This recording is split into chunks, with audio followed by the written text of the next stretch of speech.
আলুৰ বাকলিৰ চাটনি বনাবলৈ মই প্ৰথমে আলুকেইটা সৰু সৰুকৈ কাটি ইয়াত নিমখ দি ভালদৰে ধুই লৈছোঁ। তাৰপিছত কুকাৰ এটাত গৰম পানী লৈছোঁ, লৈ আলুকেইটা সিজিবলৈ দি দিছোঁ।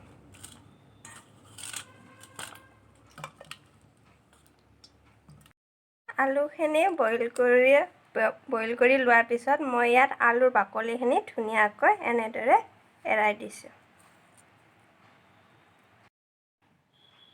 আলুখিনি ভালদৰে এৰুৱাই লোৱাৰ পিছত মই ইয়াতে নহৰু, আদা, মান ধনিয়াৰ পাত আৰু পদিনা একেলগে মিহলাই তাত নিমখ অকণমান দি কিনে পিহনাত ভালদৰে এইটো পিহি ল'ম।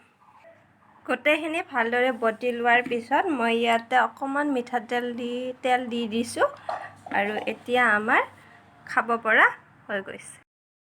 যদি ভিডিঅ'টো ভাল লাগিল প্লিজ এটা লাইক কৰি দিব, লগতে শ্বেয়াৰ কৰিব, চেনেলটো ছাবস্ক্ৰাইব কৰিব আৰু ভিডিঅ'টো চোৱাৰ বাবে বহু ধন্যবাদ।